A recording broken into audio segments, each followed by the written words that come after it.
If companies simply hired the best person who is best for the job every time, and it was really simple like that, then I wouldn't have a business. The fact that it's not the person who is the best for the job that gets hired, it's the person who articulates their value the best, and we are terrible at that.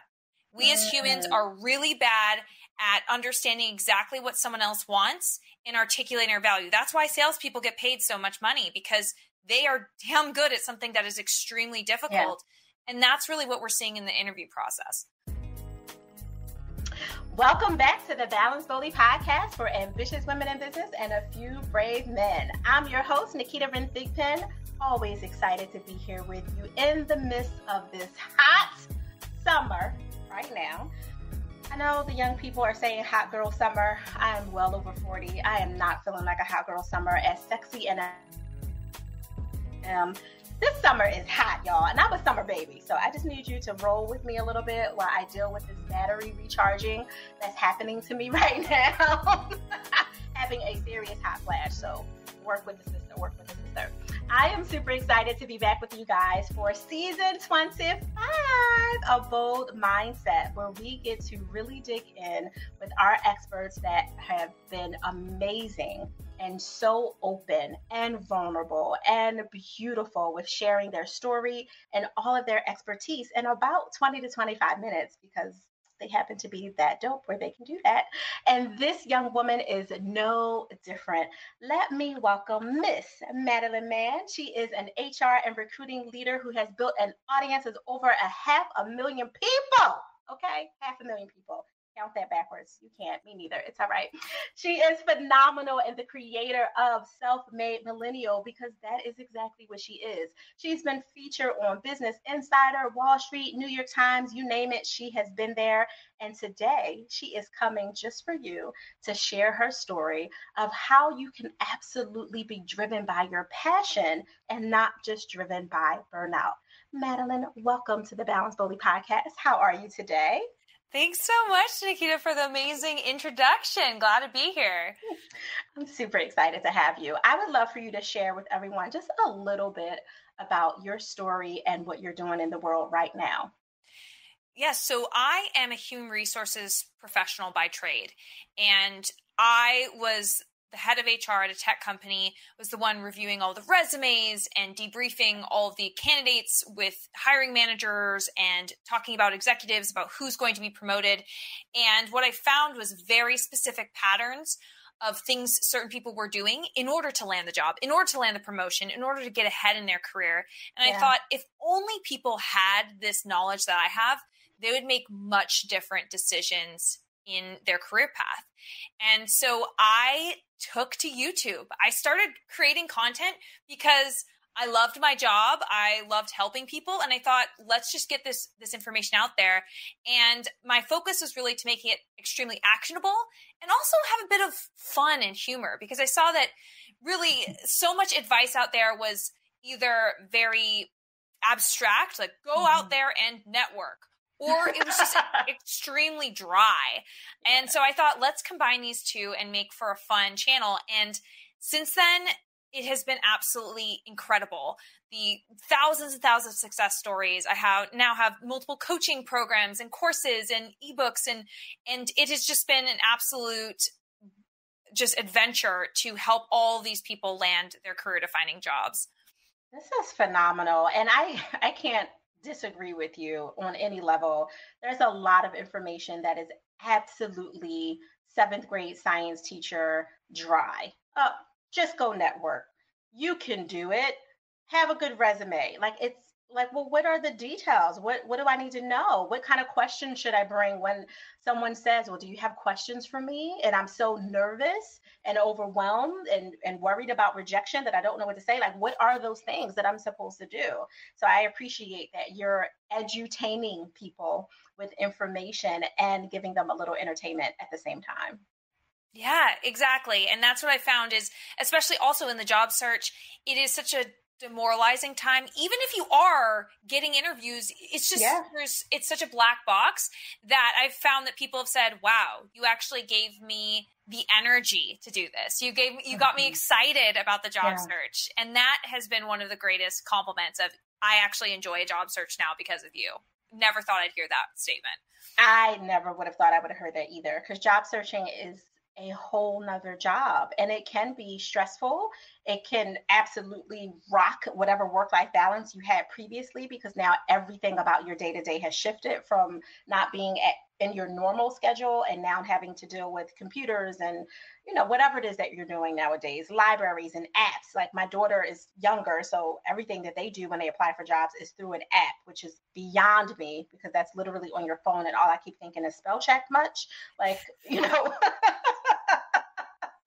how are you helping people navigate like all the nuances of that without falling prey to the stress that they're also incurring? Because people are having these interviews that are remote interviews now, which wasn't the norm unless you were a part of an international company pre-COVID. And a lot of the interviews are behavioral interviews, so they're nervous about, right? Like all of that stuff. And it's really easy for stress to infect the person that's supposed to be helping. So how are you navigating that yourself? Yeah. So one of the things is that there's just so much, we're trained in such different ways than we're supposed to respond in these situations. And what I bring to light a lot of times is the reason why someone's asking a question in the interview, or the reason why your resume is getting rejected. And I think when people are able to put themselves in the position of the employer, they actually get a lot less nervous and they feel a lot more in control. A simple example is something like the question, tell me about yourself. Mm-hmm. You're going to be asked this. If you're in the job search, you're going to be asked this. And what so many people do is they think, well, let me tell them all the wonderful things about me. And let me go into detail about what makes me who I am. And that is not what the employer wants to hear. Really, what they're doing is they just came from another meeting. Mm-hmm. They maybe have seen your resume before, kind of briefly. They don't really remember who you are. They're sitting down, they're reading your resume. They're saying, okay, just get us started because I need to review your resume. I need to get my head on straight. And so really what they want you to do is just kind of hit the major highlights of your past. And I have a whole worksheet of exactly how to do that on the front page of my website, MadelineMann.com. Yeah.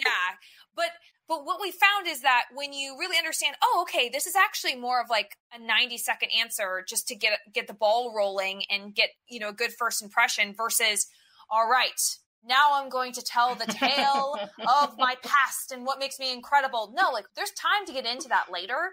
Let's hit them with the highlights and then move into the interview. Yes, that's a huge differentiator that I think just had a lot of listeners that are on their career path and their journey have a woosah moment. Like, oh, they're really not thinking about that third grade time you got bullied and how that now impacts your life, or the seventh grade time when the boy that you liked, made fun of you and you didn't know what to do. That's not what they're looking for the answer when they say, tell me about yourself and why did you choose this, job or this, position if you're in a company where you're moving up the ladder in that way, because I know that's a big thing. On the other side, a lot of our listeners are entrepreneurs that are hiring. So this is where it gets sticky, tricky, icky too, because many people have lived in jobs for 10, 15, 20 years, depending on the generation, right, of the person. So they haven't really had to do a lot of interviews. And now they have to do the interviewing. And that brings up a whole nother level of anxiety where some of the entrepreneurs that really need the help so they can scale to 7, 8 figures, whatever it is that is in their heart, dreams, passion, and a part of their mission, they are nervous about bringing people in because they're afraid they're going to ask inappropriate questions, that they're going to say something that could get them in trouble, that they won't sound as intelligent as they would like to sound. So people will want to choose them because the interview is reciprocal. It's a two-way process. It's not just you choosing people. People are choosing to work with your company. So these are like a few of the things that I know a lot of my entrepreneurial cohorts have said, like, I don't know, I'll just keep outsourcing. Like, even though the business is stable enough to bring in an in-sourced employee, they're nervous for all of those reasons. Are you working with some of those people as well? Yes. So I have built interview trainings for companies. And you're spot on, Naketa. If you think people are bad at being interviewed, they're even worse at interviewing. And it's really incredible. And it doesn't matter if you've been interviewing for a year or a decade. There's so many worst practices that people are constantly doing. And so I understand as an entrepreneur, I do think you should be afraid if you're letting your team members interview folks. I would recommend shadowing those people on their first few interviews, and really making sure that they are having structured interviews where they're evaluating people by the same things, that they are asking questions that are actually truly getting to the core competencies of the role versus abstract questions that they think are going to really show how this person thinks in a different way, which actually is kind of more just an exercise, almost like a power exercise of like, I'm going to make you jump through a hoop now. There's just all these kinds of ways that people are not getting proper signal from an interview, and it's actually introducing a lot more bias. Yeah, that's a serious thing. I was reading an article the other day. I don't remember if it was Wall Street or New York Times, but it was a woman talking about the Facebook interview process. And apparently, but depending on the role, I guess, like maybe as a developer, they have them do a couple of months of testing. They have to study for basically an exam as part of the screening process before they even get to the interview. And then the interview is like these 5 layers of interviews that is a mix of motivational interviewing, behavioral interviewing, and all the hoops, to use your words, like all the hoops they have to jump through for what is insignificant pay was part of the drawback of what they were saying. Of course, this is what is understood to be this person's experience. This is not something that either one of us are necessarily familiar with directly for Facebook, the company. But I thought that was really interesting that companies now, because of all of the remote opportunities, they're putting in these extra layers of filters, quote unquote, to help them choose better candidates. And what it's doing is it's making a lot of prime candidates that are optimal say, I'm not doing all that. Have you checked my pedigree? Like my CV, my resume, my portfolio speaks for itself, and I'm happy to do a normal interview. But now you want me to basically study for 2-3 months and flip my work-life balance all the way around because I still have a job. I still have family and vacations and hot girl summers to get through and all the other things. And this is what you want me to do for the possibility of a menial paying job because of the credibility of a company. We're seeing that more and more. And I do think that it's because companies are afraid to get candidates in that will ultimately just, not play nice or leave. Have you had some of this experience too? Yes. The candidate's biggest concern is time. Yeah. You want to optimize for time to get the best possible role with the least amount of time that you're dedicating to it. A company is optimizing for risk. They want to get the best candidate with the lowest risk of them leaving, of them being a bad hire.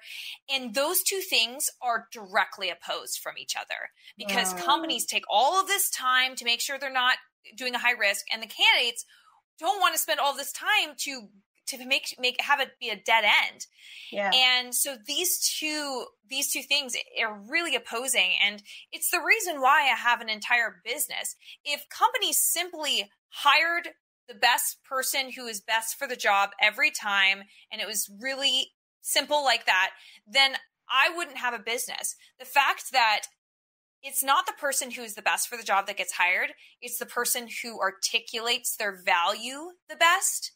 And we are terrible at that. We as humans are really bad at understanding exactly what someone else wants and articulating our value. That's why salespeople get paid so much money, because they are damn good at something that is extremely difficult. Yeah. And that's really what we're seeing in the interview process. So Madeline, what's the mindset behind why we are not great at giving ourselves some big up, right? Like being able to have I'm joking a little bit here as a clinician when I say having a narcissistic moment of, being able to say like, hey, these are all the great things about me. These are all my attributes. Like, why is that so challenging for people? I put it in the framework of we are sitting in the bottle and we can't read the label. We are so close to our own experience. And it's not that we can't say good things about ourselves, but I call it the autobiography syndrome, where when someone asks us about ourselves, so we need to write a resume or we need to sell ourselves, we go into autobiography mode about all the amazing things about ourselves and the things that mean a lot to us. Like maybe we've traveled to 30 different countries and it's made us who we are, but they're looking for a customer support manager. Okay. Like I know you're such a worldly person, but like, let's focus on like what they're actually looking for here. And so what happens is then we're articulating the wrong things. Yeah. And so you might have all the confidence in the world, but then what I've found is when I work with all these clients is I even had someone the other day where they were asked, are you an independent worker or a team worker? And are you creative or collaborative? And he said, I am an independent creative person. And I read the job description and I said, they're looking for a teamwork person who's analytical. And he's like, what? And I was like, I can read between the lines of this job description. I know exactly what they're asking for. They asked you those two questions, see if you're going to fit. If you answer the way you just said, you are not going to get this job. And I guarantee you right now, I know how employers think.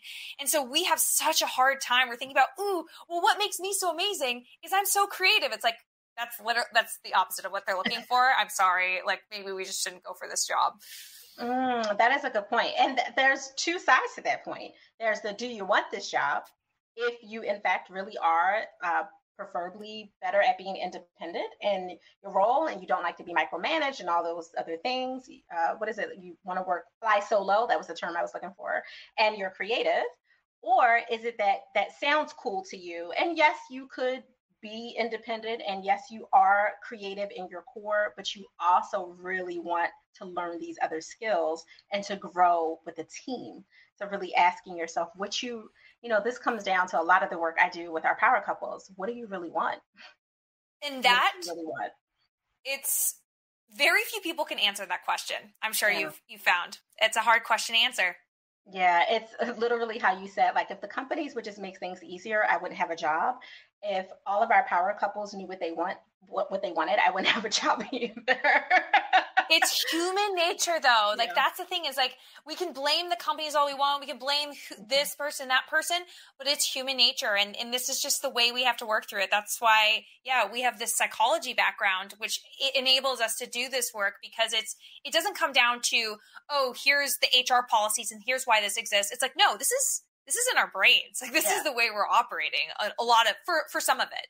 Yeah, a lot of it actually. And so you're working with individuals as well as companies, and then you have this phenomenal fun YouTube channel, which is very informational and edutaining, as I know the buzzword these days, or again, because everything comes back in cycles. I think that was the buzzword like 30 years ago too, but now it's back. So we're going to rock with it. #edutainment.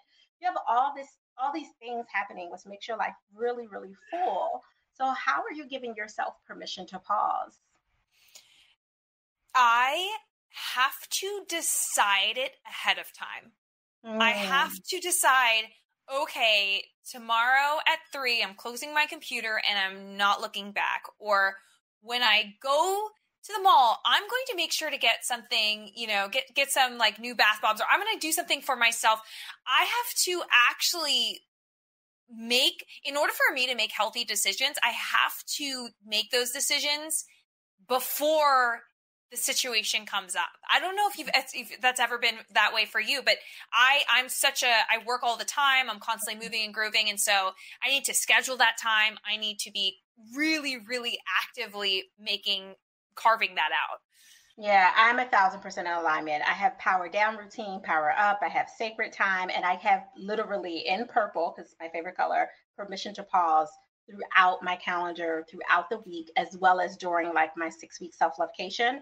I need to make sure that I have it, because if I don't, I will get in the weeds of all the things that I love to do and forget that it's been 16 hours and I haven't drank a glass of water and I didn't get up to have a bio break, right? Like it will be really easy to get sucked into the things that I really love doing and forget to balance it out, pun intended here, guys, to really make sure that I'm taking care of myself. Yeah. I'm with you completely. Exactly. And then also, I think sometimes limiting the number of goals I have to get done that week, because I always feel like I don't get enough done. And Mm-hmm. it's this really demoralizing feeling. And so saying, okay, you're going to get these 3 things done this week and you're going to rest the rest of the time. I don't do that enough. I need to do that more, because that can help release it as well for me. 1,000%. Well, you're also, we were talking about this offline a few weeks ago about how passionate you are and how you don't necessarily have to be in a space of like, in order for me to change and create something new, I have to be at bare bottom, burnout. As someone else said earlier this week that when we were talking, you have to feel like you're burnt to a crisp in order to feel like now you can be renewed and rise from the ashes. And you're really driven by passion. Does that sometimes make things easier or more challenging when you're deciding to do something different, whatever that is, personally or professionally? I do feel that when you say that I'm passionate, it's really hitting on the idea that my career being in human resources was really, I was really excited to go to work every day. And then my business, building it from a place of fun, from a place of really enjoying it. And I think that is something that, because I started that way, because it all has come from what really motivates me, I have to listen to myself and realize when I'm not having fun. Like, there's certain things I do in my business where I'm doing it and maybe it pays really well, but I'm like, ooh, this is not fun. I'm not enjoying this. And that is when you burn out a lot more quickly. And so it's tough when there's these opportunities and where it seems like, ooh, that would be a nice logo to get on my, my website, or that would be a nice chunk of change to have. But then you're like, this is going to drain me. And so I've learned to say no to a lot more of those things. So I think most of the things I do now really light me up. Yeah, no, that's pretty awesome. I don't know who I was talking to. I think it was Dr. Jolie Hamilton, actually. She's phenomenal, another sexology friend, one of my people. And she said she color codes her calendar with the colors that spark her for the things she wants to do more of. So I think maybe yellow is a really good sunshiny color. So if she has certain type of client work, or even the behind the scenes back office work that we do, if those things actually, fulfill a part of her, she has colored in yellow. So when she's looking at her schedule, she's like, oh, lots of yellow today, right? Versus the green or brown or blue or whatever the other colors might be for the other types of work. And what she started to do was audit her calendar every quarter or so, like, homegirl, you don't have enough yellow in here. What's going on? Why? Like, what do you need to delegate? What do you need to delete?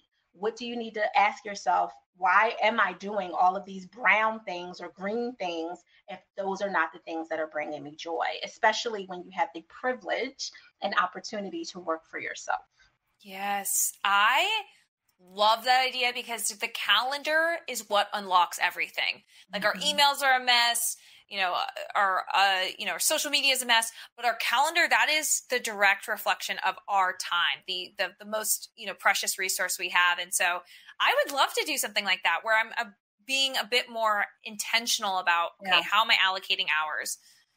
Yeah, I literally stole it. I told her, I was like, I'm stealing this. I'm doing this now. Because I color coded for different reasons. I wasn't doing it for the joy. It was just more of like just organizing my visual part of my brain. I was like, oh, I like that, to see from at a glance what you could do more of.